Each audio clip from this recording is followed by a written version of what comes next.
Hi, I'm Jess. Hi, I'm Kristen. And this is ReDIScover, a conversation where we travel through everything that makes up the essence of who we are and how to live authentically and imaginatively. Here, we invite you to join us as we explore and discuss a little bit of, well, everything. From Disney to cultivating your most authentic life to deepening your relationships and talking about the real stuff.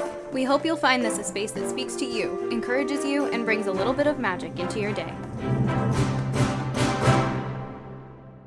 Hi, everyone. I'm Jess. Hi, I'm Kristen. And welcome back to this week's episode of ReDIScover.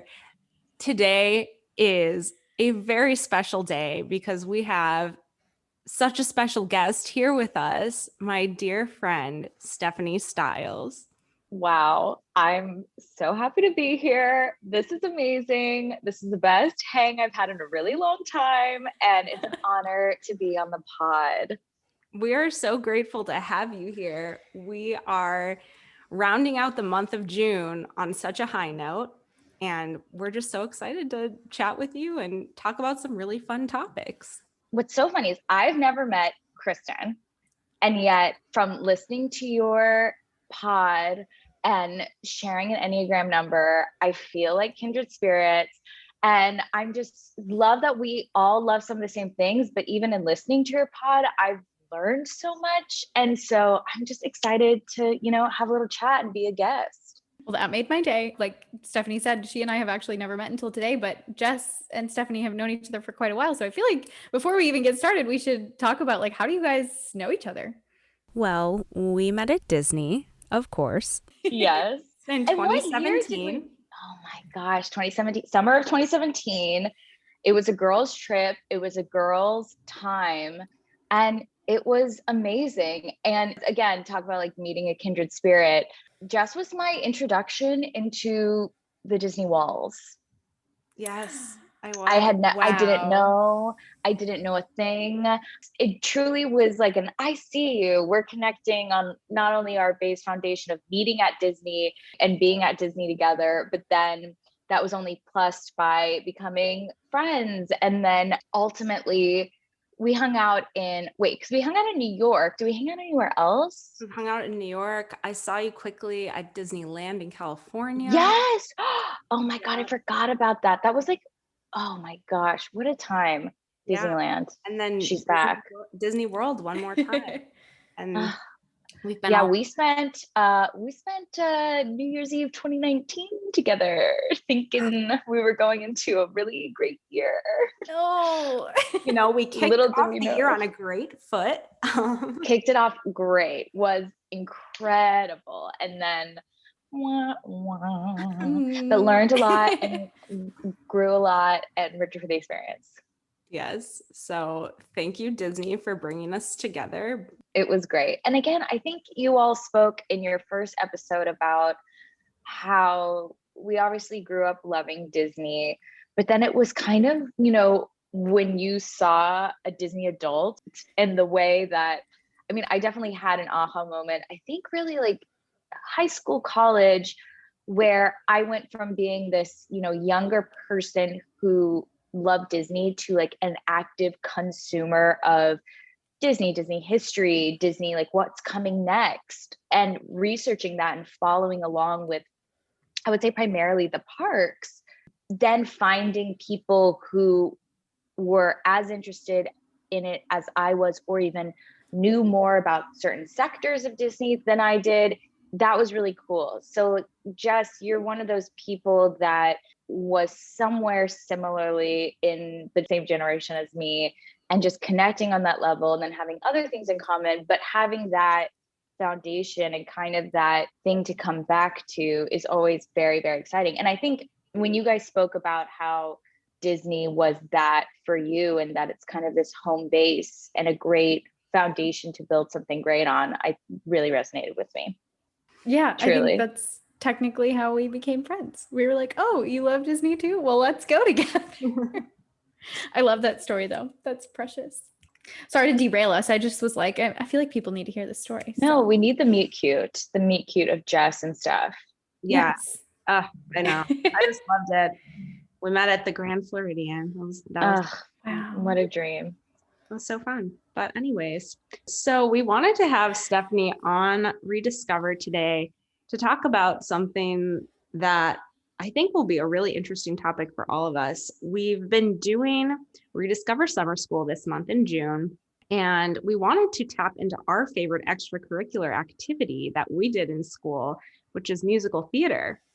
However, Stephanie has pursued musical theater her entire life and now has a professional career doing not just theater, but also television and film. So we just wanted to talk a little bit about her journey with that, some topics close to the heart, and also we'll talk a little bit about Disney too, because we are all huge Disney fans sitting here on this podcast right now. I mean, it is truly like our Venn diagrams are slowly becoming a circle because I'm like, musical theater, Disney, all the best things to talk about, especially, and if we're in this whole summer school vibe, high school musical theater is the best. Absolutely. That was another bonding moment for me and Kristen. We did musicals together. That's how we met. What are some of the musicals you did together? Go ahead. Well, we met doing Annie. Classic. And Sound of Music we did together. We did. I was going to say we did Grease together, but that was after you graduated. Jealous. Jess is 2 years older than me. So I did Grease in Oklahoma after she left. We did The Music Man together. Yes. And you did Kiss Me Kate. And I didn't know you did Kiss Me Kate. I did. Stop. Yeah. What was your track? Oh God, I was one of the or no, I think I was just ensemble because I was still Did you do Too Darn Hot? I don't think so. Wasn't that an always number at our That was. Well, it was except for the principal. Yes. What about Sound of Music? Yeah. I was Liesel. It was Liesel. Classic. Kristen, who were you? Were you a nun? I was, which was funny because we were raised Catholic and my father was thrilled. I was like, take it in now. This is not going to be the reality. Incredible. Enjoy it while it lasts. The only time you will see me in this wimple. I love it. Yeah. It's just amazing. For funs. I love Jess and I had a Disney meet cute. You two had a High School Musical meet cute. Yeah. Yeah. Literally. Well, she's 2 years older than me. So I was a freshman and I didn't know anyone and showed up at this audition, and she and her other friend were like, she's cute. Let's be friends with her. And I was like, oh, thank God. We were like, we're going to adopt this freshman. Yep. And it worked because we're all still friends. Amazing. It was great. So Stephanie, we wanted to ask you, what was the initial spark that guided you to pursuing theater as your life path? Well, again, not to be so, on brand for the pod, but as a 90s baby, I believe that, the Disney Renaissance was when they were starting to do these musicals again. And I think Disney had kind of held off consistently doing Disney animated musicals.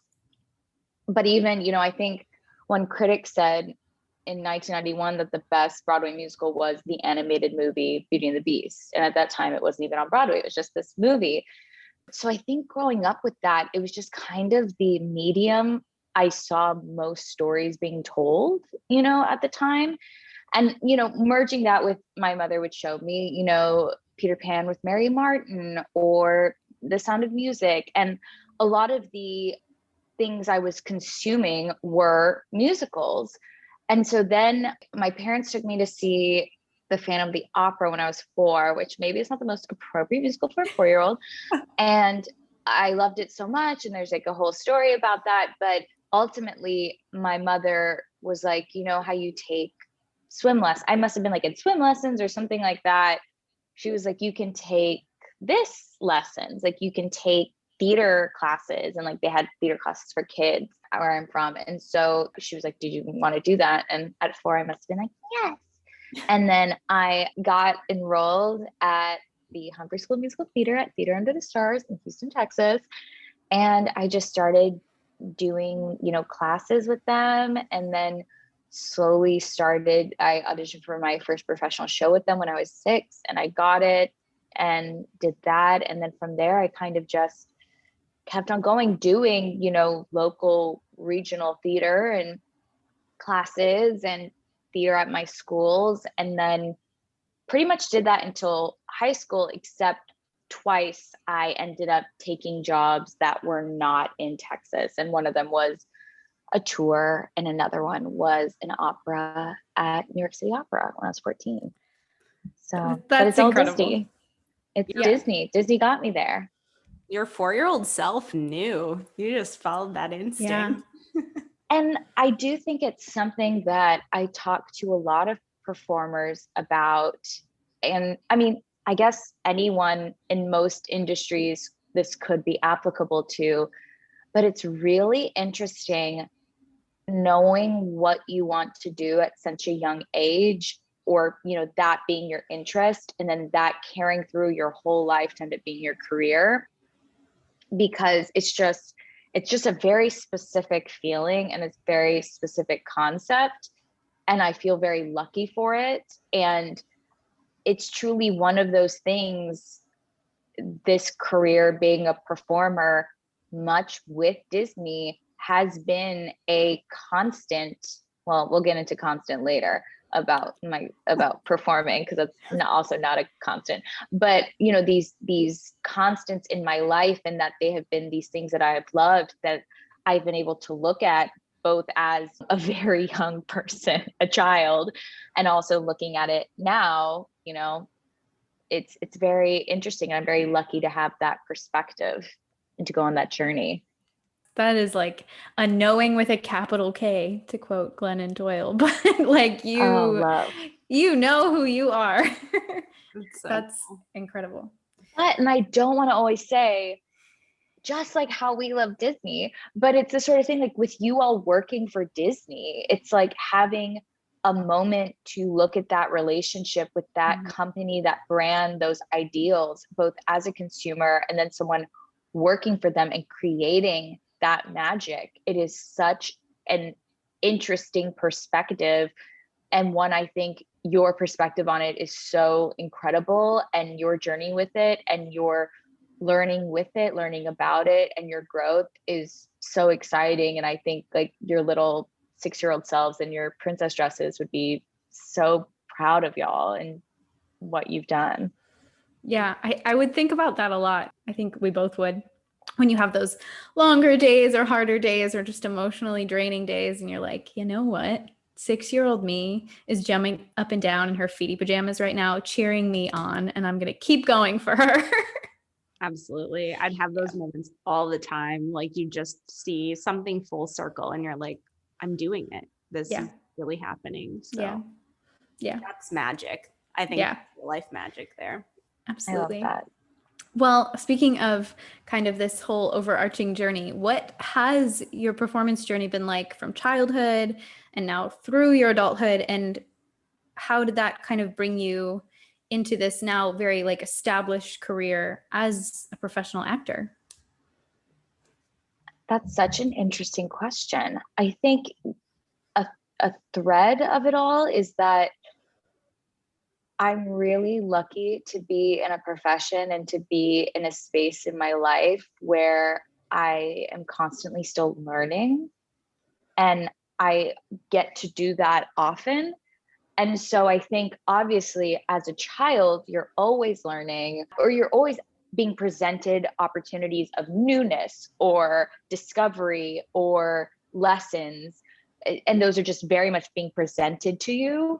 And in this, it's always, whether it's, you know, actually learning new lines, learning a new genre, learning a new space, learning a new scene partner, learning things about that. It's truly also just, I've been really, really lucky that I'm constantly in new environments, or getting to plus, to use a Walt word, plus, you know, what's been before. And so I love that I'm constantly learning and constantly improving. And that's like, I think, a thread that I've really sought out as a performer. And I was always someone to go to education, and that I knew I wanted to go to college for it if possible.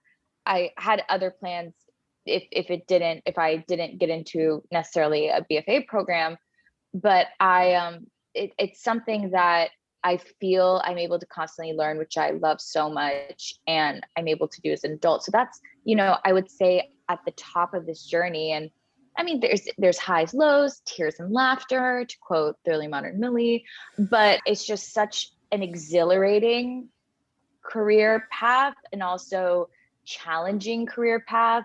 But I'm just really great to learn about what I love almost every day, which has been pretty great.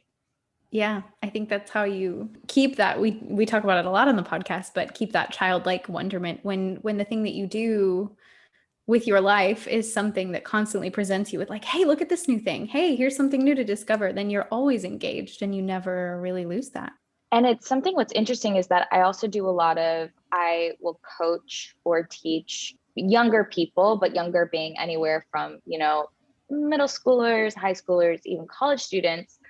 And one of my tools and a lot of different people's tools, and one I even use myself as an actor, is an audience is really engaged and kind of comes to the theater to see characters experience moments of discovery. And almost any single song you can break down or any single show arc, generally people have what we call moments of discovery. It's even something I use to the point where I could be like stuck on a piece and I'm like, okay, well, where are the moments of discovery? Like, where can I find a moment of discovery? Because it just makes everything so much more exciting, so much more engaging, and resonate with people. Because even if it's, I don't know, just name any musical, even if it's like Eliza Doolittle discovering she can speak, say The Rain in Spain, or The Little Mermaid sitting down saying, she's got gadgets and gizmos aplenty, saying all these things, but then she has that moment after she says, I want more. She has a moment of discovery that clarifies what that more is. And in between those two lines, you usually can see the actresses or the animated character's face, like have this moment of realization where they go, I want to be where the people are. That's more. That's what I want. And like her discovering that for the first time, and she knows it, but us like realizing our subconscious desires and speaking them out loud. So it's interesting that you say that, and literally that it's one of those tools that actors use a lot, pointing out these moments of discovery. Yeah. I think that's like part of the ethos of this podcast too. So that's very much in alignment. Moments of discovery. Yeah. Adopting that principle into real life moments of, when you are getting stuck or when you're not sure where to turn, and realizing what you discover and leaning into that energy of like the growth and expansion, it just adds a whole new layer of excitement. And I think that's a really cool metaphor to think about. I want to embody that a little bit. Yeah. Do it. I mean, what are these? I don't have TikTok, but I know that it's a cool thing to say, like main character energy, or is it like protagonist energy? I sound so old right now. Yeah. But it's like main character of your life, or romanticize your life. It's like that same energy. Yeah. That's really cool. We love to see it. Okay. So this is a fun one. So we know your experience includes both live theater performance and television acting. So which do you prefer, and what do you perceive to be the major distinctions between the two? I will answer this backwards, in that I will answer the second part first, in that for me, the biggest difference is truly the fact that in theater, what you're doing is being seen, by a bunch of people in real time, and they're right in front of you, as opposed to film and TV. Your performance is being, no matter what, taken through a machine, and then someone else is editing that, and then at some other point in time, someone is going to see it, which I know is just, technically the biggest difference. But for me, it's the difference of, how can I tell this story most truthfully on this stage where people are very far away, and, I'm have 2 mics under my wig, and I'm doing this 8 times a week. How do I do this most truthfully? Versus, how do I make this square box that I am being seen in and ultimately edited in the most truthful that I can make this little box? So that's kind of how I think about it, because I think a lot of times any actor who comes from one and goes to the other or does both, like, obviously there are different techniques and things, but I think for me personally, when I just think about what's the most truthful and using the mediums and the fact that this is a box and just how those are different, that's what's most beneficial to me. And then which one do I like more? Again, I'm going to be that person and say, I grew up going to Walt Disney World. I grew up doing theater. Now I'm currently in Los Angeles, and my last few jobs have been on camera. And that's to say, I mean, I love doing theater. I would do theater anytime. It just so happens we're in a time where theater's not really happening right now. Where I am in my life, I am going to Disneyland more and I am doing more on camera work. So that kind of feels like where I am now, and that can change at any moment. But to me, home will always be world and theater. But as an adult, I've chosen based on where I'm living right now and how I'm spending my time, I end up being at Disneyland more and being on camera more. So I love both. I want both always. And it's just kind of like what my foundation is, which I go to again and again, versus what my reality is kind of at this moment. Yeah. I love how it coincides with Disney. Yeah. I'm gonna like every just question, have I'm to gonna live. try. So because of this just enormous soft spot in probably both of our hearts, we have to, absolutely have to, talk about your role as Catherine Plummer in Newsies. Could you tell us the story of how that came to be, and without breaking the fourth wall, proverbially speaking, any highlights or just really incredible memories from that experience? Again, you were like, this resonates with us. I sit here proudly in an Epcot sweatshirt as, you know, this person who loves Disney. And I was a senior in college, and I went to the University of Michigan for musical theater, and a few people in my class auditioned for the Newsies tour because the casting director knew our university and knew that we were around the age of the characters and that we'd be graduating soon and blah, blah, blah, blah, blah. And so I really looked at it because, like, I didn't have any representation at the time. I didn't have an equity card at the time. I just was, that's the actors union. And so I just thought, oh, well, this is going to be a really great first, you know, I'm an adult about to graduate experience of auditioning for a musical. And I went to New York and I auditioned. I was, you know, living in Ann Arbor, Michigan, but I went and auditioned, and then I came back to Ann Arbor, and then I got a call saying, we need you to come again in 2 weekends. I was like, oh, well, this is going to be just another great experience because there's no way that this is going to happen. And so then I went again, and then they said, okay, you're going to come back next week for your final callback in front of Alan Menken, like every single Jeff Calhoun, like every single person. I think Harvey Firestein was there because he wrote the script. Like, just like every, I mean, I blacked out because it was such a moment.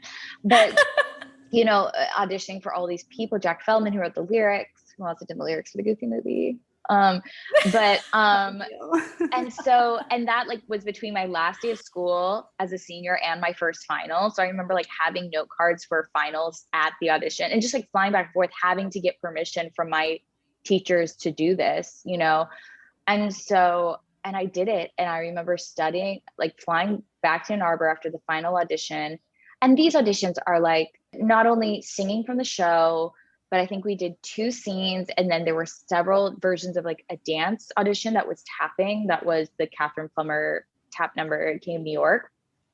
And so it was just everything. And it was, auditioning with different Jack Kellys and different combinations and singing Watch What Happens, and just like a whole experience. And then I flew home, and I remember I was at a Panera studying between two different final exams.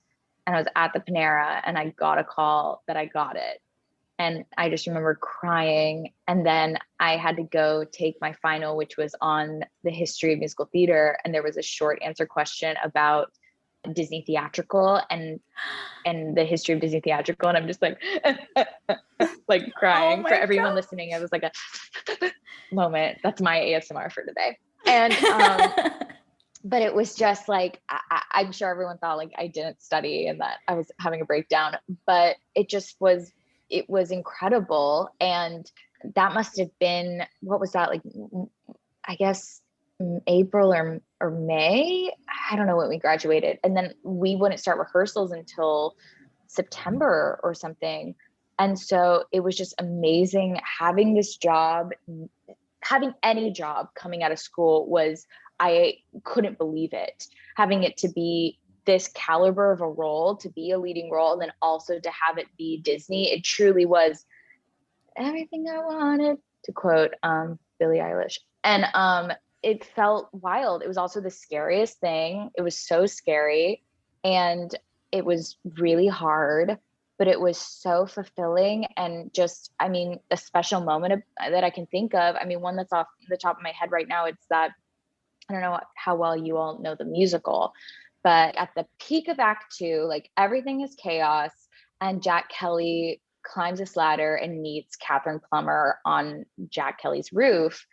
And they have this book scene where they kiss for the first time, and they have an argument, and then they sing the song Something to Believe In, and basically make the plan of what they're going to do and how they're going to, in a word, seize the day. And so that scene, because the show is so big, there's truly like 3 giant robotic towers and the greatest dancing you'll ever see in your life. And then me singing really quickly and high and trying to breathe. But then in the middle of that, there was this moment where it was just Dan DeLuca and I and some other actors at different performances if Dan wasn't there. But Dan DeLuca and I would just meet on this roof and like look in each other's eyes and just, tell this story and talk to one another, and then sing this incredible Alan Menken love song. But I remember, that was always magical and just a really grounding moment. And whatever the show was, if we were really sick, it was like we got you, we can kind of breathe for a second. If we are having fun, if it, whatever happened. But I remember doing it opening night in Orlando. Aww. And we both were such big Disney fans. And the fact we were like, we're in Orlando, we're at, I think the Dr. Phillips Center, but then the hall is like the Disney Hall or something like that. I don't know. The Walt Disney Theater. Yeah. Okay. It was the Walt Disney Theater, and we're in the Walt Disney Theater, and, we're going to Disneyland the next day or at some point while we're there. And we just were like, we can't believe we're singing an Alan Menken song. That's the first time this has ever been sung in Orlando. Like anytime anyone in Orlando has ever seen it, and we're doing it, and we're the biggest Disney fans, and we're just like in the Disney capital, like of the world. And it was like a very goosebumpy moment. And we just both were like, I can't believe this is happening. And anything that was really a Disney moment, like we performed at the El Capitan, we performed at the Walt Disney Studios, we, did a Disney music video for Disney Playlist. I did an interview for Disney Style and D23 about just like being Disney fans.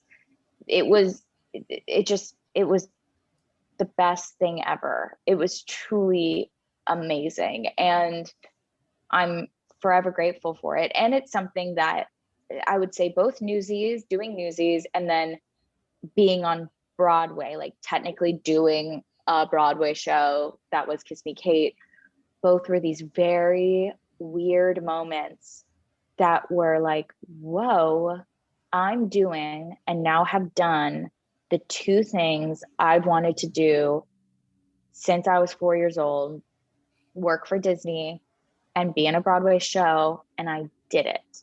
And it was that total tangled moment of when Rapunzel and I truly wanted to say Eugene. Like, that's just what came out of my mouth.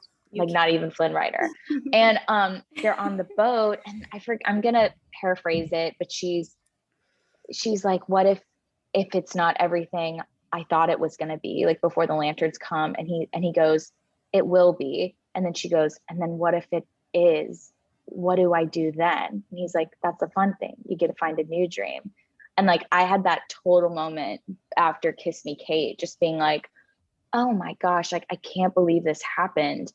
And it's sort of like release, happiness, scary, unknown moment of being like, well, then now what is that new dream? And like, I still have the same dream. Like, I continue to want to be on Broadway and work for Disney, but just like, that was like a big moment. And I think we all have those. And I'm sure like when you all were, you know, clocking in at the Magic Kingdom, you probably like had those moments being like, oh, wow, I'm doing this thing.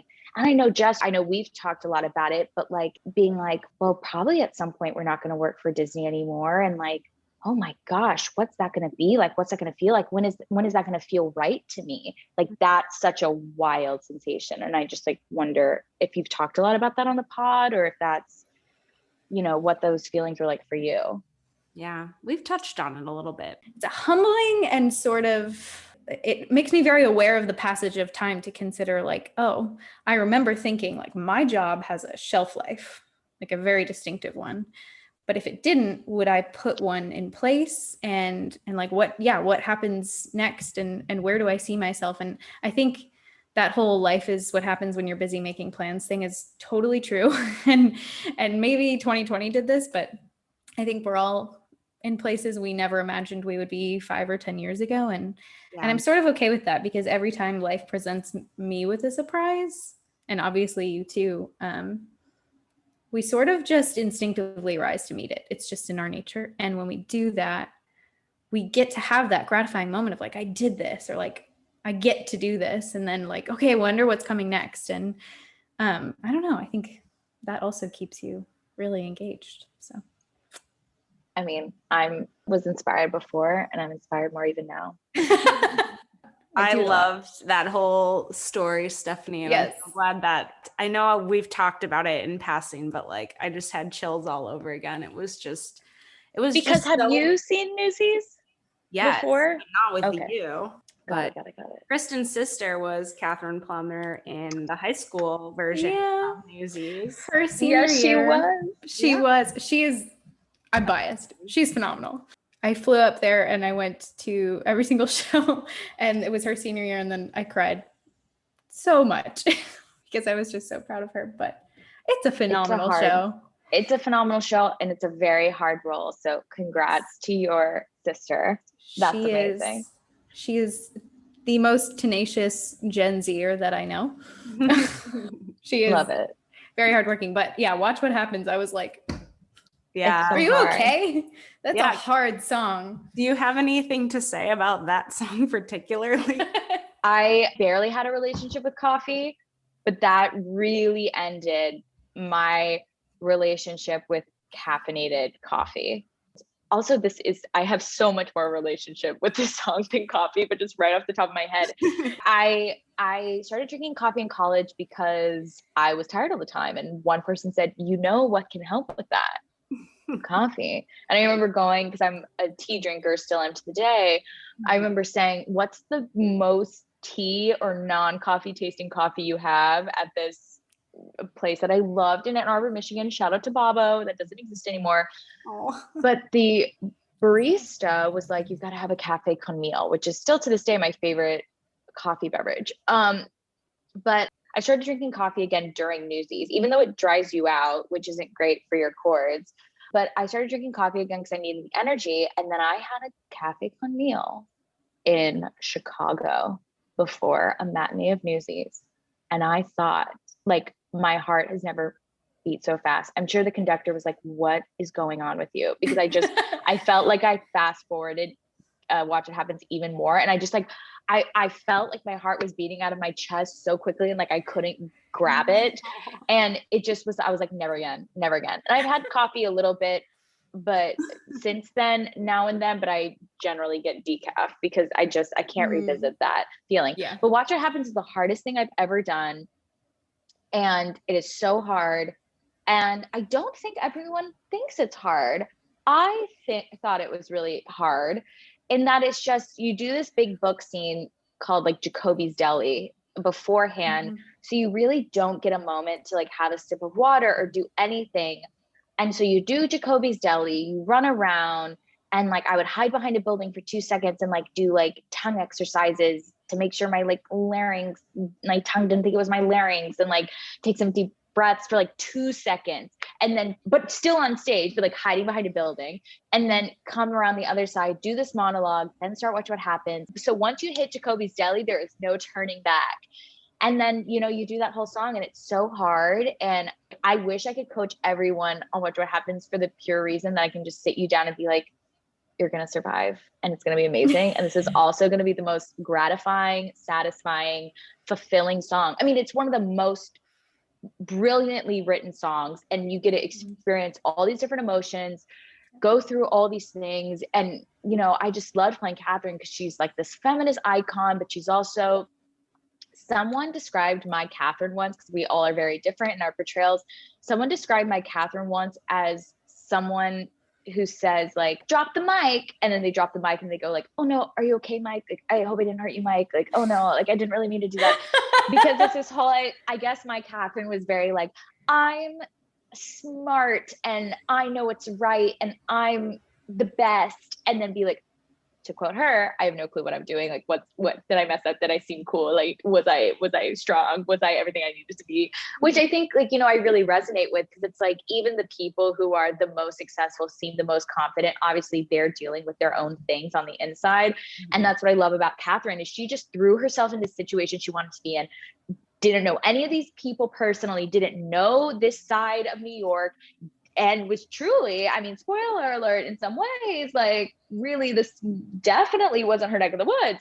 And so she just, you know, went in for what she wanted, despite she didn't know if she could do it or not, you know, she just like went for what she wanted. So that song was so fulfilling, so satisfying, and at the same time, the hardest thing I've ever done, ever. Every night when that song was over, even though I had to like jump into the splits and King of New York, I was like, we're good to go. Like, let's have fun now. Because then right after that, I got to like have a break, and then I just came on for like the end of Seize the Day, and it was the best time ever. Wow. Yeah. What a journey, Yeah. truly. Yeah. That song is a journey. It truly is. Did not. Our king, Alan Menken, was He like, I'm going to make it tough, I don't have to but sing worth it. Yeah. Yeah. But other people say it's like very easy for them to sing. And I'm like, happy for you. It's just, I think it was the idea that, well, I was just coming out of college. So I was immediately applying everything I had learned for the first time, which was great about going on tour, because like I got to apply everything, but I also got to learn and make mistakes in, you know, random places across America and some parts of Canada.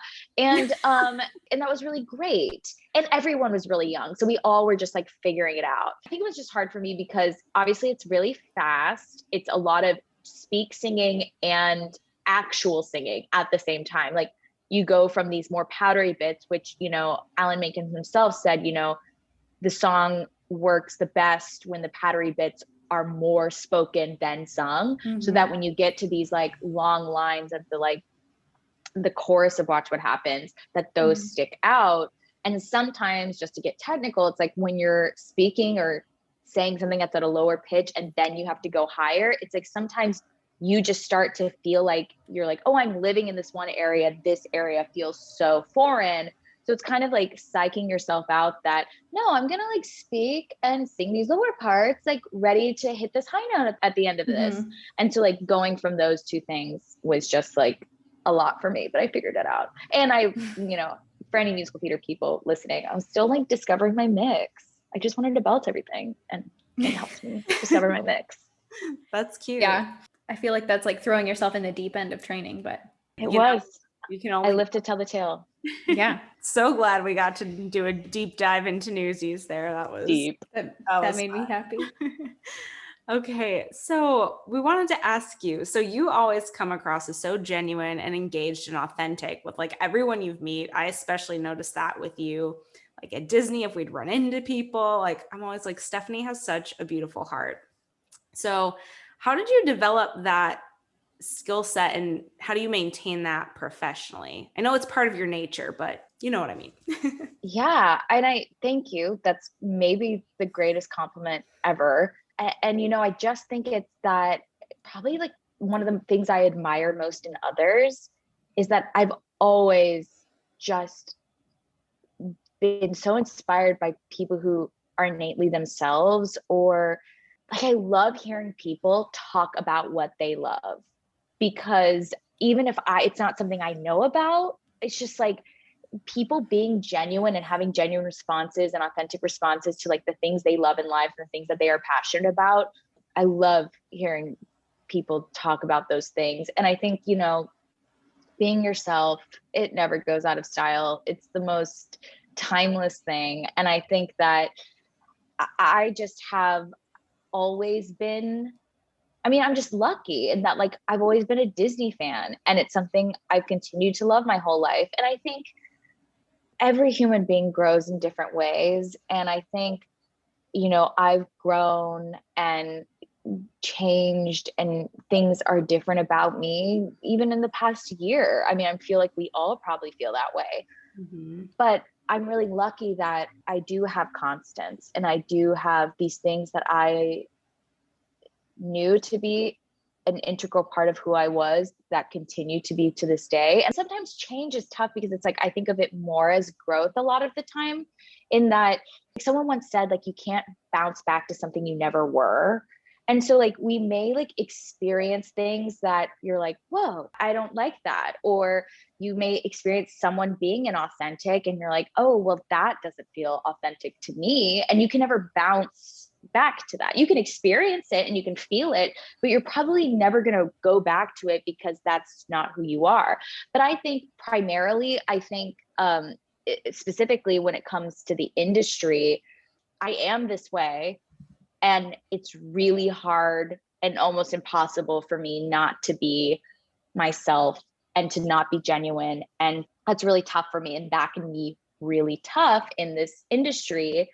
And I think, sometimes it's for better or for worse, but I just try to assume that what's meant for me is going to come my way, and that I really want to make genuine connections with people. So that's just so important to me. And I feel better anytime anything is genuine and authentic than if it's not. So, that's what the thing is, like, I don't bounce back to it because I've experienced that I don't like it. So I think that just seems like the compass. That's where I want my compass directed, because it's what feels, again, most authentic. And so that's kind of what I do. And maybe it makes me not as aggressive, or it makes me, I don't know, but it's just like, I love life much better this way. And I'm always happy when I make the decision, whether it's I find out right afterwards or years from then, if I've made a decision that's authentic and genuine to myself, I always love feeling that way. I don't know about you guys. Do you feel, because that's an interesting concept. I don't feel like I often like choose to be the way I am. It just is how you are. Yeah, that's interesting. That's a really great question. Yeah, absolutely. I think what you're speaking to is really being in true alignment with yourself and showing up that way, even when the circumstances are against you. Or yeah, I've noticed that too. I think like I always want to show up as myself. And I think just having different experience where it's like, oh, you should be acting this way, or you should take this path or this approach. That's when I think I've had my inner self like get a little clouded when I was a little more younger and vulnerable to that. And as I'm getting older, it's like the authentic path is the only path. And I feel so much better, even if it's not an immediate like resolution or an immediate, yes, that was like the right thing to do in this circumstance, even though it doesn't feel totally right. It's worth it in the long run. So yeah. Everyone listening, I want you to know that Kristen and I are nodding our heads so much at what Jess is saying. We are just nodding. We are nodding so much. It's like we are at a concert. Like, yeah, that resonates so much. Yes. And yeah, and I think it can get cloudy. And when you're younger. And listen, some situations are always wild, but it's just like, I just think being yourself is awesome. And I love people who are themselves and being yourself. And that's why, you know, being like a Disney adult, it's something I'm so proud of. And I'm just like, yeah, I'm a Disney adult. Yeah. Yeah.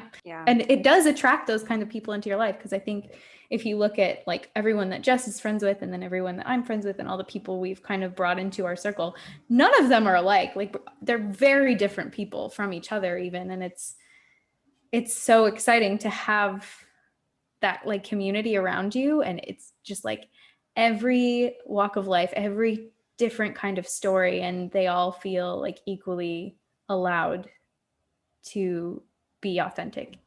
And so you feel the same way. Yeah, I love that. It's like same cloth, different patterns. It's like this idea that everyone is very different. Everyone has their different things, but we're all like grooving to this beat of like expressing ourselves individually and just finding those people. And again, it goes back to like, I just want to learn. I just want to be immersed. Like I want cool things. And I think that's just, I mean, that's the dreamy dream. Yeah. Well, I feel like I don't even have to ask you the question that I was going to ask you next, because you've totally answered it already, which is great. But just for those of you listening, I was going to ask how Disney impacted her as a child and how she sees it impacting her life and career now. But as she sits in front of us in her vintage Epcot Center sweatshirt and has talked about working for Disney and being a Disney adult, I mean, if you have anything to add, please do. I mean, really did cover it. And you'd be surprised how many interviews I do cover it in, despite the fact the questions aren't as on the nose as these were today. I still somehow get it in there. But I think it's like, even today, it's like, well, going back to the parks, because I just went to Disneyland, you know, again, for the first time in so long, right? And it's like going back was this thing in that there's so many things that I feel are deeper, different, or just like this time, I think we've all grown a lot and just, you know, have experienced different things. And it was this, you know, thing I kept telling myself, I'm like, well, one day you will be at a Disney park again. Like one day, and you'll feel comfortable being at a Disney park again. Like that will happen. There will be a day, who knows when. But being there, it was this moment of, you know, like, am I going to feel the same? Like, is this going to be like, what's that going to feel like? And being there, for me at least, it was this beautiful moment of feeling the same. And like, I think during this time, I recently rewatched Inside Out. And I think it was this idea of like all of us in different ways, and it's all so different, unique experiences, asterisk. But I felt like a lot of us, you know, had certain emotions no longer at the control panel.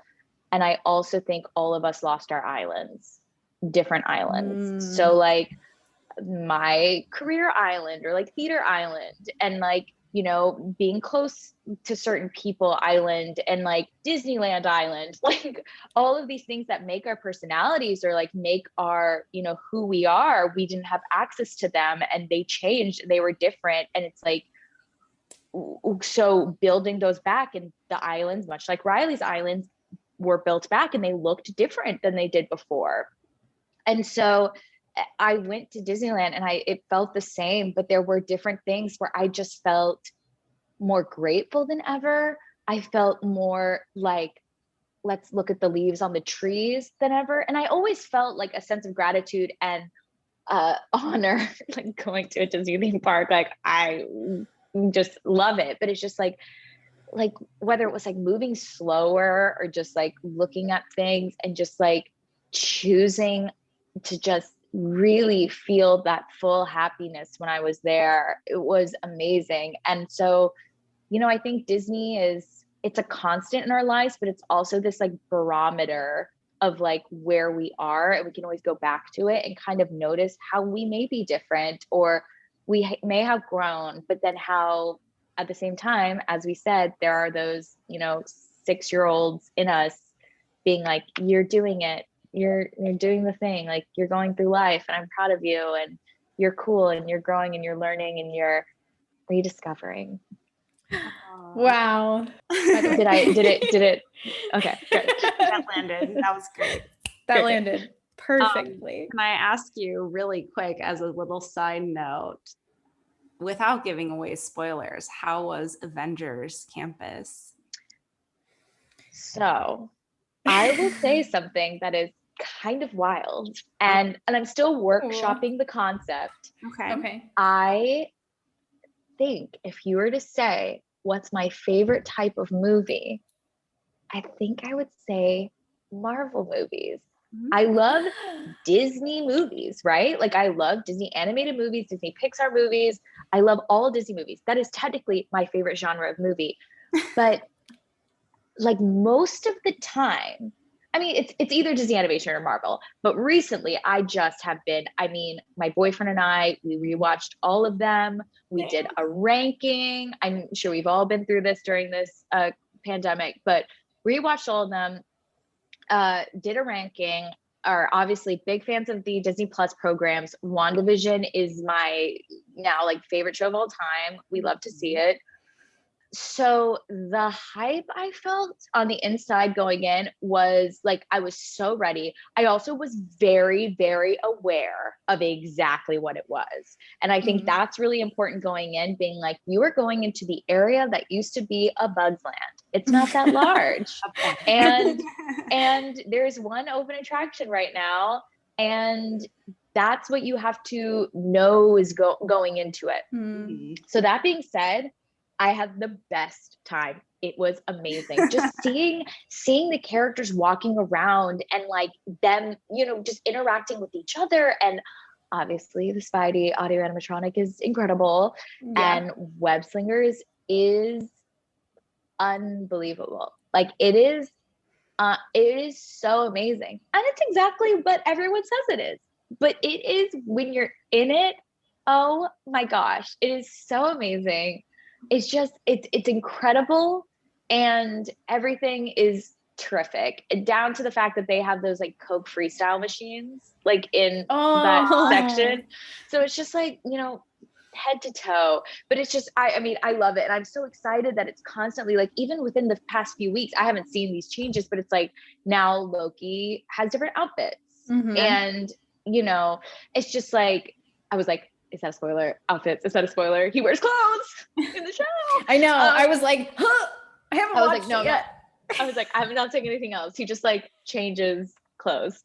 Yeah. And they said like that's going to keep on happening, you know, that the land is going to evolve with the series. And I think that that's exciting, and I'm just really excited about it. And then whenever we get whatever's in that Quinjet building, like I'm so excited for that too. So yes, it's amazing. I love it. It's incredible. As is the Snow White refurb. Oh, forgot about that. And I, you know, just went in being like, oh, this is like a refurb.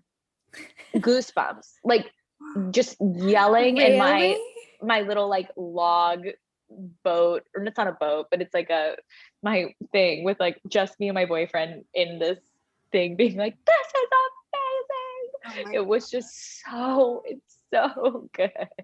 It's really great. Anyways.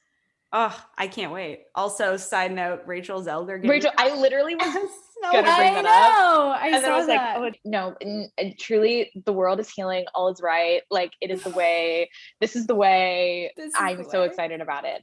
She is one of the most talented people. She is, anytime we've interacted, she's been, talk about someone who is genuine and authentic. She is incredible. She is so talented. And it's just, you gotta love that Disney love, getting the Disney love. Like it is what the people like to see. It is, I am so excited about it. I am truly, can they start tomorrow? Like when does this happen? I mean, I'm just so excited about, I'm so excited about everything. I'm so excited about Little Mermaid. I'm so excited about this Marvel Disney Plus situation. I want more Baby Yoda. Like, it's just like, it's a good time to be a Disney fan. Like, it's a great time to be a Disney fan. So. New question. Not totally related to Disney, but I'm sure you'll spin it there somehow. Oh my God. So, how do you deal with the ups and downs of your career path as it relates to surrendering to the uncertainty of where and when the next opportunity will come?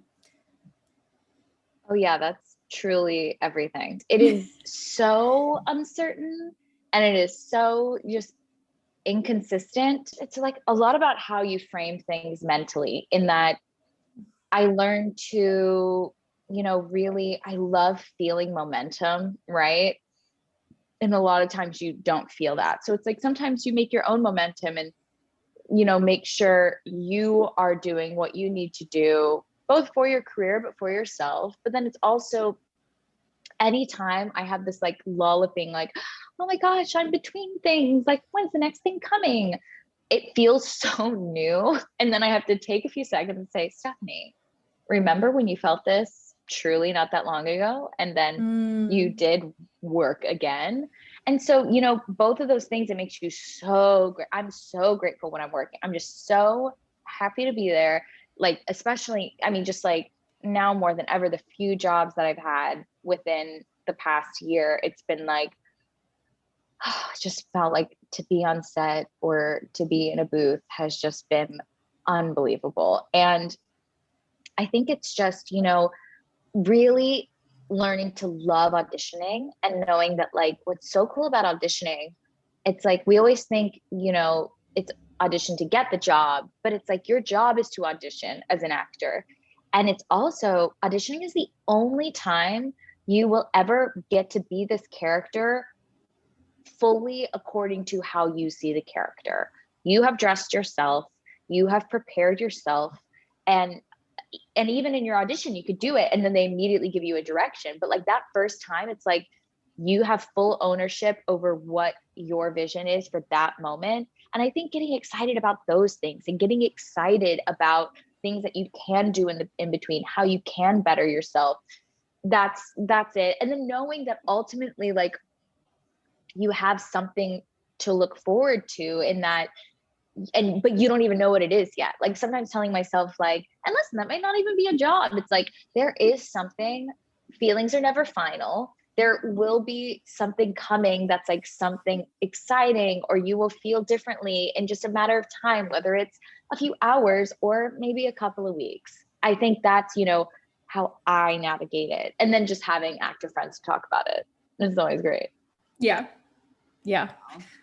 I'm like, where were you 7 years ago to pep me up for, I hated auditions. I just hated them, but I never thought about it like that. And I think that I wouldn't have hated them if I did. So that's, I mean, for anyone listening who is either pursuing this as a career or is, maybe in high school and they have an audition for a show, I think that's super powerful. Like, this is the only time I get to do this exactly as I want to. Like, it's mine to own right now. That's huge. I also think it's the idea of walking in. I mean, auditions are so wild, and I've had really great auditions and I've also had terrible auditions. And I mean, now it's all self-tapes and Zooms. And so it's all very interesting. But I think that one thing that really I heard someone say once is this idea of you're going into this room and you're like, hi, I'm going to see if I'm your vision for this character today. And I'm going to do it how I would do it. And if that is not what you're looking for today, that's great. But maybe I'll be able to help you with something else another time. It's like going in and you're helping them. They need to find this person. And that may be you and it may not be, but you're going to show them this, how it would be if you were.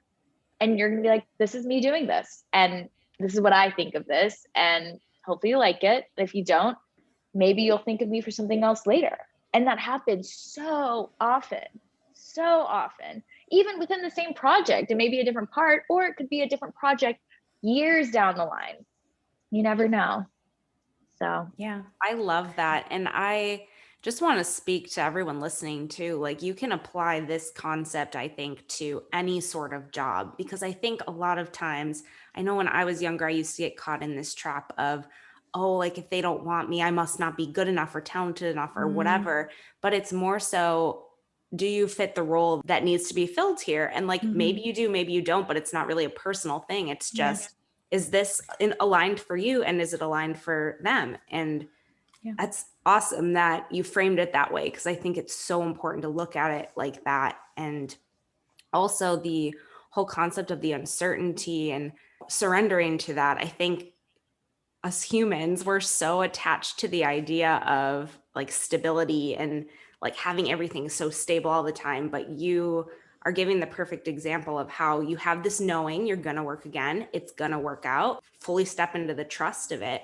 And it does work out and things do come your way. And again, you can apply that to anything, whether you are an actor or if you're just on any other path. I think that's so powerful. So thank you for speaking to that. I love that. I also think it's, that is what I tell myself, but it's also this idea of that, like, even if something didn't come again, sparks will come. Like, newness will always be there. Like, the older we get, the less new things are, but there will always be new. There will always be new. And there's always a new person to meet, a new TV show to love, a new snack you haven't tried. Well, I don't know. By the end of quarantine, I've probably tried everything. But it's just like having something to look forward to. And there are times I felt like I haven't. And that's like where I tried to look for things. And then also, Jesse said something that was so great. Yeah, it's this whole idea of like you going into any interview, any application, and also knowing that sometimes we want things and we don't get them. It's not impossible to succeed in things that aren't the right fit for you, but it can be really tough and it can be really unpleasant. And sometimes you have to tell yourself, you're like, if they didn't want me for this, not you particularly, but your set of skills, then you probably don't want that either. You probably want to go where people want your energy or want your skills, want to be collaborative with you. Like, that is where you will thrive. And you can succeed in those other places. I don't know if it will be as satisfying and as good for you, mentally and physically, than like somewhere where you're like meant to be. Yeah. I'm also catching some dating parallels here. I think, yeah. right? Like, I mean, you hear stories all the time, like, oh yeah, I dated this person in college, but now we're 50 and we've somehow reconnected and like now it's the right timing or whatever. I think that concept applies to, I mean, not just a job or a career, but like so many aspects of just life. And also, Trader Joe's keeps up with that new snack game. So I feel like you're set for meeting new snacks on your life path, because Trader Joe's comes out with something new like every week. So thank dill pickled popcorn. Don't knock it till you try it. Interesting. That sounds like everything. Oh, it's so good. It's a Trader Joe's, of course. Oh, well, I'll have to try. It's so good. Yeah. Anyway, speaking of dill pickle popcorn, I swear this is actually a relevant segue. Do you have any helpful self-care practices that keep you focused and grounded and feeling mentally healthy that work really well for you and kind of your unique lifestyle? Walks with music, generally, sometimes a pod. But I think that there were times during this past year where I just would like stop going on walks, and that I realized as like a former New Yorker and then someone who still does walk a lot wherever else I live, where it's Vancouver or Los Angeles, that I just missed that. And walks are just such a thing that I find so much peace in, so much reflection. And a lot of the time I'm just like, I need to go on a walk. Whether it's I'm so happy or I'm any other emotion, I just love going on walks. And that's something I've kind of realized. And it's so simple. It's like, feels like whenever someone tells you to drink water, but it's like, I just walks with music. Like, I've never feel like more infinite than it's like fall in New York City and your things are falling down and you have red on in your ears and you're just walking and like listening to music and just feeling infinite feelings. Shout out to Taylor's version coming November 13th. I think that's probably one recently that's been really, really huge for me. And listen, going back to Inside Out, we know as we get adults that there's oftentimes feelings are or memories or thoughts are more than one feeling. But I think, you know, you all often ask a question about childhood and like having things about like our childhood. And it's like children, I feel like, at least it appears, have such like pure emotions, and that it just like Tinkerbell's so small, she can only feel one emotion at a time, right? So that's why her anger's really angry and her happiness is really happy. And it's like anything you can remember where you're like, oh, I feel like pretty pure joy doing this thing. And it's, you know, something small, whether it's, you know, watching that Disney YouTuber talk about the new food, or, you know, whatever it is. That's me personally. But those, you know, little things just like I'm just like, okay, if I'm like need to not think about something, or need to distract myself, or even need to just like, or even like want to feel great and I'm eating a great dinner and I'm like, what am I going to watch? It's like, find that thing, find that music, find that person to FaceTime or talk to in real life if you can. That's like, just like people, your happy thoughts, walking. I'd say that's apparently, and also dill popcorn. Or not dill pickle Yeah. popcorn. Yeah. I love dill. I love pickle, I love popcorn. Get that DPP. Yep, exactly. At TJ's. At TJ's. recommended by KR. Whoa. I mean, dill pickle popcorn plus Taylor Swift and taking a walk sounds like a great time to me. Yeah. And just like Taylor Swift is probably another part of the Venn diagram for all of us. Yes. Oh, yes. We love her so much. Yes. That was great.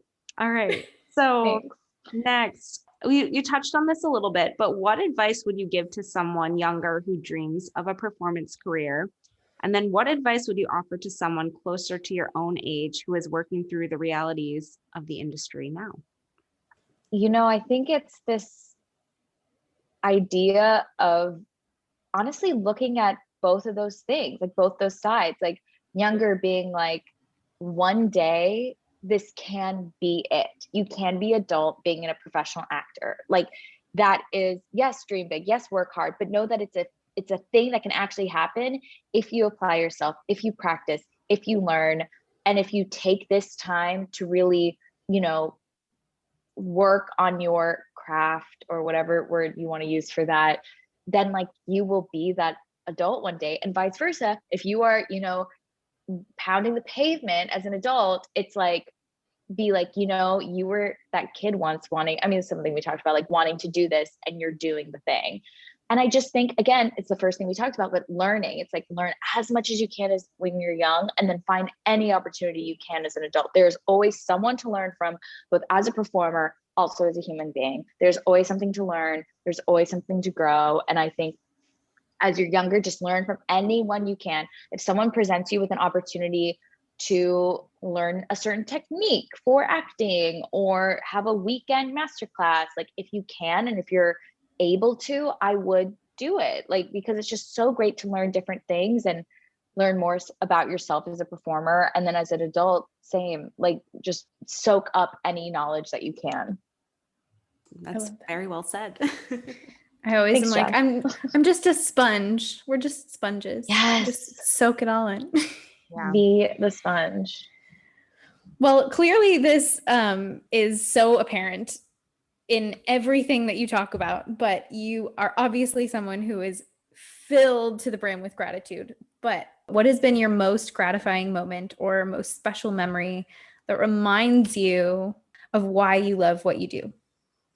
I mean, it can be as simple as any time I've made, whether one person or a room of people laugh, like while I was doing it professionally. You know, it's great as a human being too. Yeah. But I think that is just something that it's like, you did something combined with someone who wrote the joke, combined with the person who's lighting you so they can see you, and the person that's micing you so they can hear you. You've done something to make someone laugh. Mm-hmm. And thus they've had a little joyous moment. They've just, that's to me the best thing to come home to, is just making someone laugh. I love that. And specific moments though, it's like in Kiss Me Kate. So like my whole dream has always been to be on Broadway, and Kiss Me Kate was my first official Broadway show. And I had been close to Broadway shows before, close to them happening, close to getting them, all different versions. And Kiss Me Kate was really interesting because it was a show about doing a show.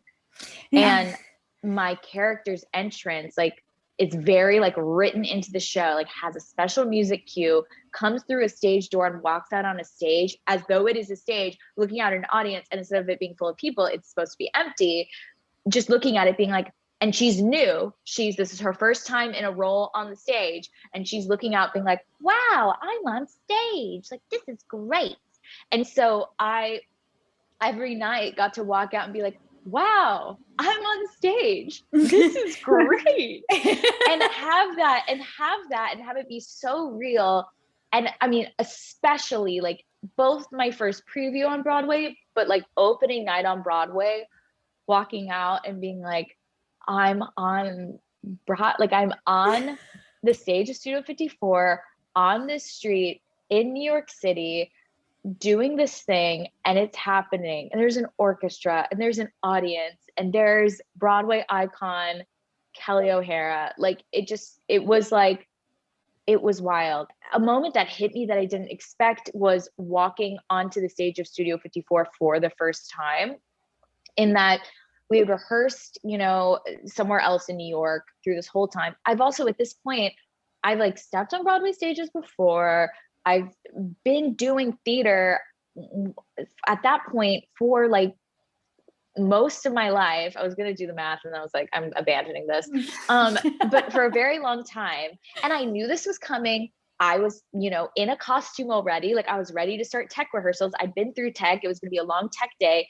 And for some reason, and it's like, the stage is one level. Like, I was in the wings. It was the same ground as what was once you were officially on stage. But the minute I like stepped on stage, I'm using quotation marks, I just started crying. Like, I didn't expect it. I just was like, oh my God, like, I'm on Broadway. And it just was, that was like a moment. And I think, you have those, my last performance of Newsies, my first performance of Newsies, like just so emotional, just with gratitude, just like, you're so aware of it. And I also just think like acting is also so interesting in that like your body thinks you're feeling these things your character's feeling really. And so your feelings just get all over the place.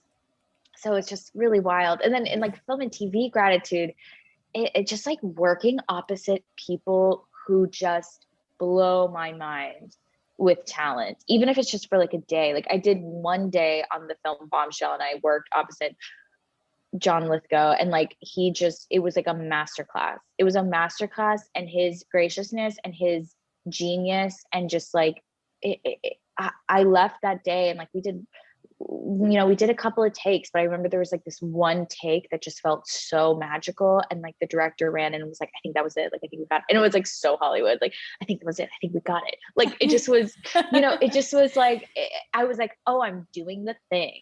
And it was really cool. And so any of those moments, and I mean, just, there's so many out of body experiences, and I'm so grateful for them. I'm like seeing all them flash forward. I'm like being in the crowd watching Lauren Graham sing Roar. Like, it was amazing. Like, that was also a night of, this is my last tangent. That was a night of Zoe's Playlist where we were shooting this like Spark Point party, right?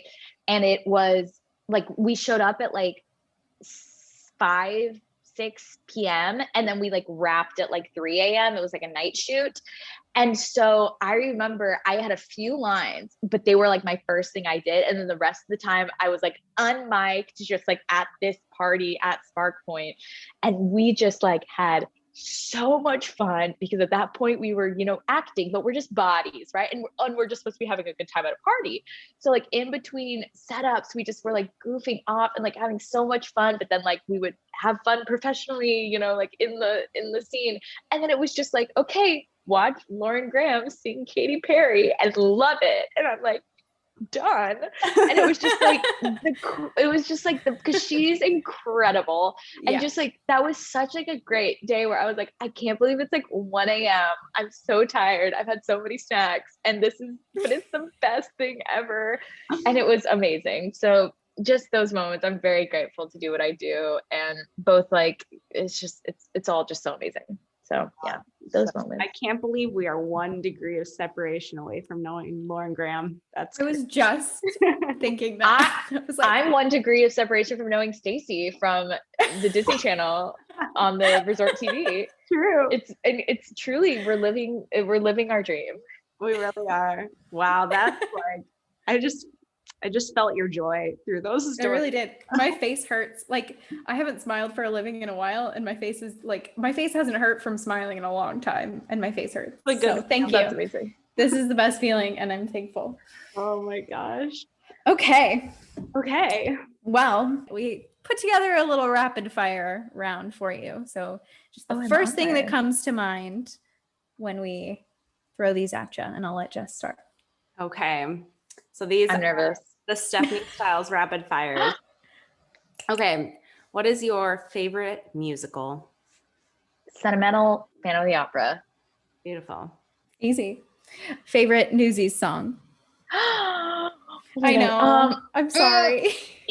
One that comes to my head because it makes me cry, even when I did it every day, even in the show, it made me cry. I love Once and For All so much.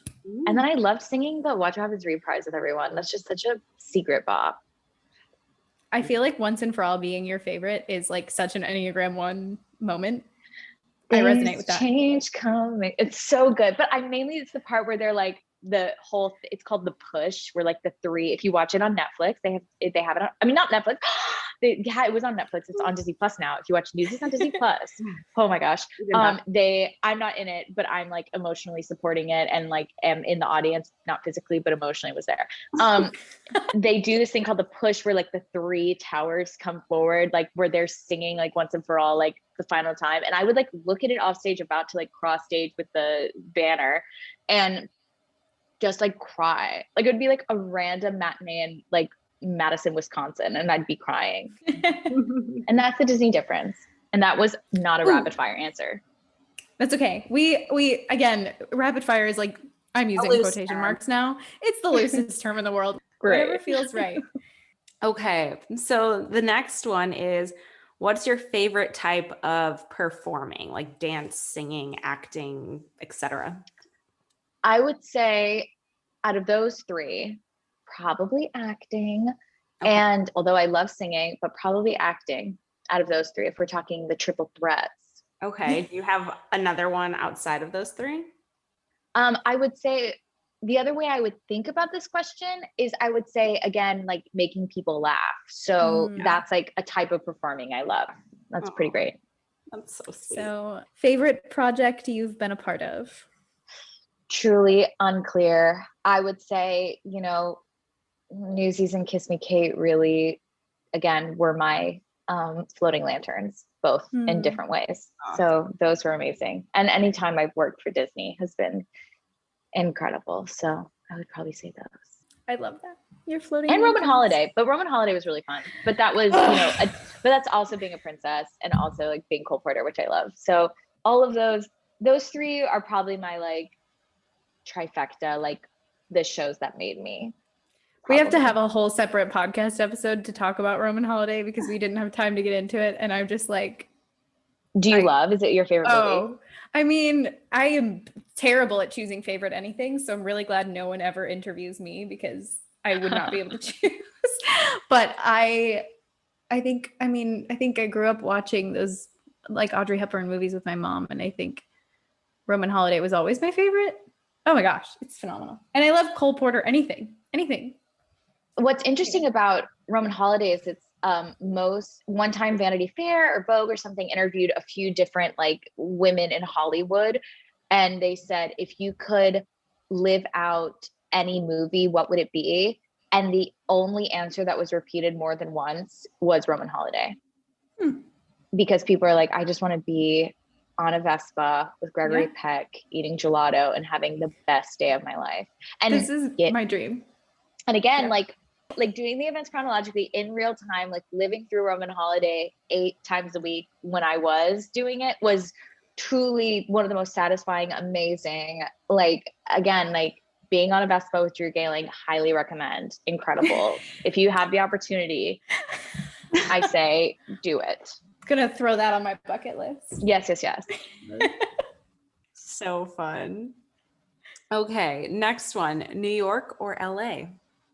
Oh, so tough. Again, it's world or land. I will say that it's nothing like working in New York City and like being a working actor in New York City. It's amazing. And I just love being in New York City, like being there. But I do really like this time, this kind of like in between time being in Los Angeles right now.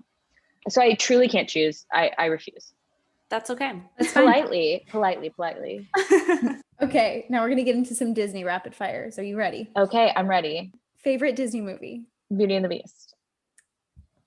Santa's on. And I won't Can we finish. just become best friends? Okay. Next, favorite Disney park and attraction? Oh, wow. Okay. You know, I'm going to how I guess Kris Jenner has a favorite, you know, daughter depending on the moment. She always says it's just like that Mhm. day. That's like how I feel about this question. Yep. I'm gonna say today, right now, Yes. Disneyland Great. park. And I think the attraction, oh boy, I don't know what attraction. I always used to say Peter Pan's Flight because that's like as a kid was just like my go-to as a kid. Like, and I loved flying but oh gosh, I don't know. This is so hard, guys. I mean, I've been loving Indiana Jones and Space Mountain again. Great. And honestly, Web Slingers can't say enough good things about it. So again, didn't really answer this question, but I did answer the kind of the first part, even though like I still really want to say like Magic Kingdom or any other park that exists ever. All of the above. Epcot, Animal Kingdom, DAC. Dak. Look at you. DAC life. No, this one, I don't know. This one's either gonna be really hard or really easy. Favorite Disney character? Normally I put these into other categories, subcategories, you know, a Fab Five, a princess, or whatever. But for right now, I'm just going to say Belle because in this space, I feel like that's a safe answer. I feel like that resonates. We feel that deeply. And in a way, we all just like want to be beauties, but funny girls. You're right. That's the dream. It's the reality. I'm not okay. In a way, isn't that frump in its own way? It is frump in its own way. I'm actually crying. Like, I don't know if you can tell, but I'm actually crying right now. Everyone hold for Kristen. No, you can definitely tell that I'm crying. She's weeping. Like tears are down her face. Audience, she has tissues just like pulling them out, like weeping. No, that's the problem. Someone just handed her a handkerchief. Who did that person come from? What's happening? Oh my gosh, it's a river. The room's filling up. It's Alice in Wonderland. She's swimming. Doorknobs, anyone? Anyone know? Oh my Play god. by play. We need Stephanie to narrate everything. Honestly. I just want you to have merch that says I'm using quotation marks. Like, Can I get a shirt? I'm like using quotation this is marks. what I'm using. We need to get on the ReDIScover merch line, you know. We Do really you have do. merch yet? Not We yet. need to get merch. Oh, yeah. We've bounced around some ideas. We gotta. People DM them, let them know what you want the merch to be. Yeah. We really should like let people suggest things because I mean, It's when time. we ask them to come through, they really do. They have great ideas. Okay, so last Disney rapid Okay, fire. I'm good now. I'm just gonna drink some water. I'm good. Okay. In this moment, what would be your choice of a Disney song to sing in the car? I like want to say a Newsies song because we're talking so much about Newsies, but I do just love throwing on a parade. Like I love like a when can we do this again? Which I guess technically isn't that. What is that? Brother Bear? No, Brother Bear was the Dreams one. When can we do this again? Is Wreck-It Ralph. Mm-hmm. I do love that. Like, what was it was the anniversary, the Parade of Dreams. Is that where they had it? Oh, it's such a good song too. Oh, it was like, welcome to our family time. That's Brother Bear. That was a good one. Yeah. So, yeah. but also like, I could just like not sing the lyrics because I don't think there are lyrics to this part of Fantasmic, but I could just go like with like the soundtrack would be really fun. You have to do the Mickey Mouse choreography though. That was my fun fact. Like as like in high school when people were like, everyone's like going to show like a cool skill. I'd be like, if you play this video and I stand in front of it, I will be doing exactly what Mickey is doing in this video. Oh my God. And I would like pull up the YouTube and it's like early stages and like play it and like get ready and stand in front of it and like take a deep breath and be like, dun, dun, dun, dun, dun, dun, dun, dun, dun, dun. Rockstar hands to hands behind the back to the side. Yep. And his Living the little dream. arm thing. Oh, the best. Yep. Listen. She swims across to Tom Sawyer Island at Disneyland, gets on top of the thing. It's like Fantasmic's back, matinee special, one woman show. I'm like, Jess and I will do your spotlights. Yeah. I'm like being the flower myself, like doing the whole thing.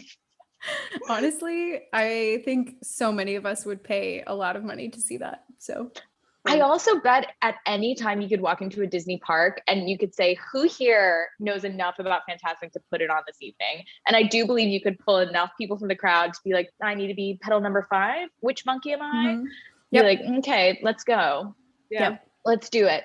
Let's do the thing. Give Talent. me a ribbon. Give me a ribbon and I can conquer the world. I mean, I do have to say, and I hope this resonates with other people, that sometimes whenever someone does like the wine glass trick or like a ceiling fan is hitting a certain note, to me it sounds like I don't know if I'll have a perfect picture right now, but it's a of like what starts Fantasmic that goes into the big like crescendo into use your imagination, and that like little like noise, I always feel like I hear it places and I'm like, is like this the downbeat? Like, are we like everyone hit your places? Like, is this like happening? So the James Corden in the street, we're doing the There's the flash mob. Fantasmic flash mob. Yes. Flash mob Fantasmic is my true dream.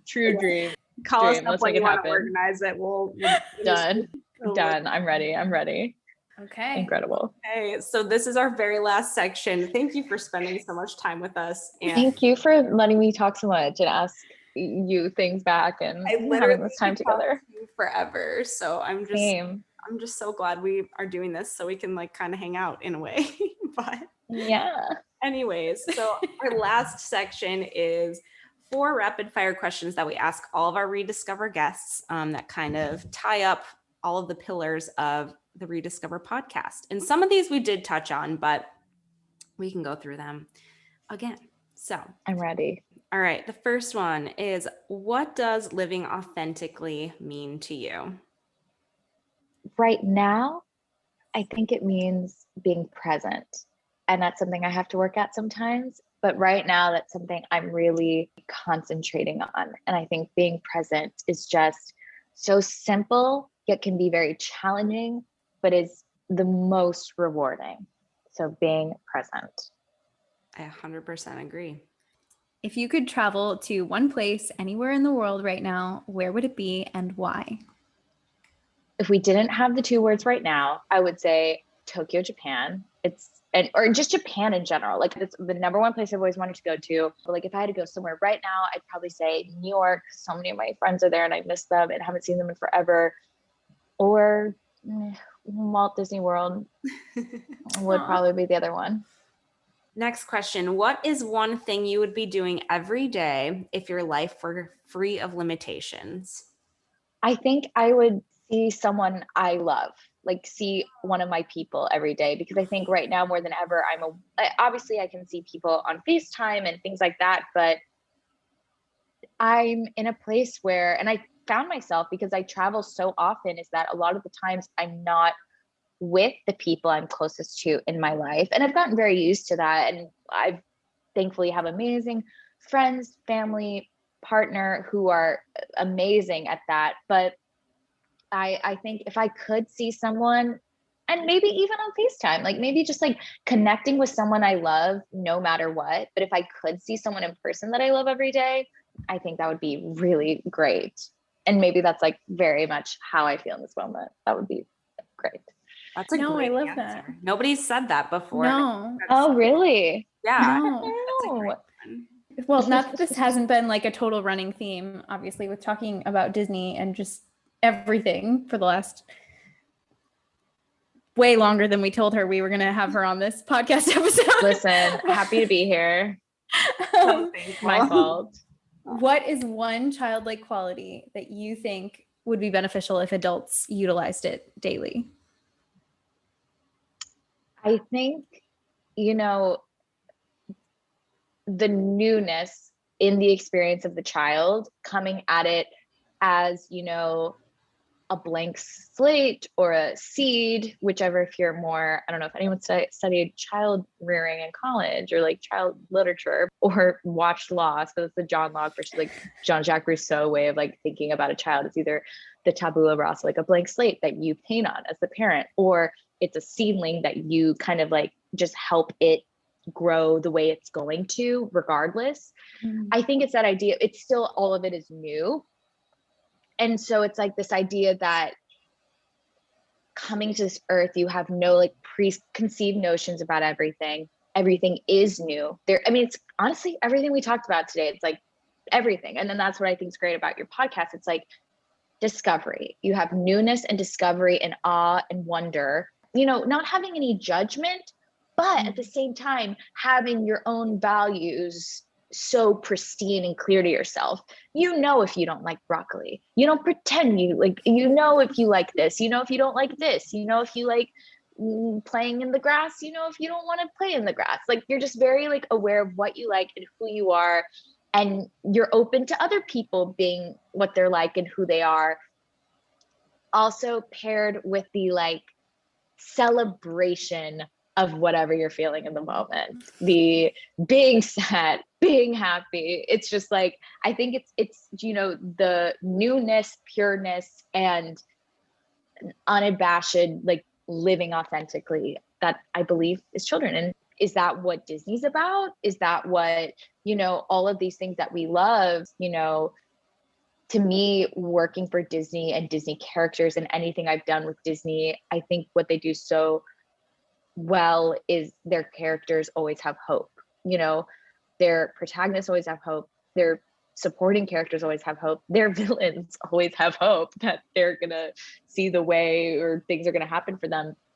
And I think it's like hope is, having that thing to look forward to, having a hope that what you want will be achieved. And like all children have is hope because their whole lives are ahead of them. So I think it's just like putting all of those ingredients together and trying to apply that to your adult life. And I do believe it's what can help you live authentically and be present. So, and I think you all are doing an incredible job of promoting and inspiring those things and those thoughts and those beliefs and learning about them and learning how other people see them. I think that's amazing conversations you're having on this podcast. And I think it's a really sweet little thing you all have put together that's very powerful, but also beautiful.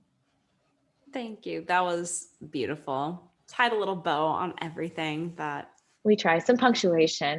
It was beautiful. On a great talk. Yes. Wow. Well, Stephanie, thank you for coming on ReDIScover tonight. This was such a gift to be able to spend time with you, but also to record this conversation because there were just so many layers and so many rediscoveries and amazing points that were brought up. And it was truly magical. So thank you. You all are magical. Thank you for having me. I feel like I learned so much. I'm sitting here like, this is one of those ones that you are going to want to listen to over and over again. And this is one of those ones that you're going to want to like send to your humans, send it to your mom and your sister and your friends and your grandma and your dog groomer. Yes. All the people. Anyone who has a Disney musical theater or Taylor Swift spirit, send it on over to them. Yeah. Or any like living organism. Yeah. So that you know. It is true. It's like, again, you were saying, Kristen, about, surrounding yourself with people who have like a similar drive or outlook, but have different things. Today was so beautiful to be like, oh, I'm so glad you see this or feel this, and having you all expand on things that I feel and put things in a different light. And I just think that is what it's exciting about this podcast. And I can't wait to hear what your community says and feels and things it makes them see and how it applies to their life differently. And honestly, just promote the dill pickle popcorn. At the end of the day. Yeah, at the end of the day. Oh my gosh. Yes. The dream. Let's manifest that. Manifest it. I already give them like half my paycheck anyway, so they might as well. Brilliant. Thank you so much for giving us so much of your time and for like encouraging all of our tangents and all the authenticity and sharing your incredible story and making me cry. I've cried on this podcast a couple of times, but this was my favorite time that I've cried on this podcast. So, thank you. I'm honored. Thank you. Thank you for having me, and thank you for having this pod. We hope you all enjoyed today's delightful episode of ReDIScover. It was the perfect finale of ReDIScover Summer School, and it also kicks off the beginning of ReDIScover Summer Vacation. That's right, we are going on a break. So, make sure to follow us both on Instagram at JessicaFaye508 and at positively.Kristen to stay tuned to see when we are going to be coming back. You will see an announcement in our stories for when we're ready to return.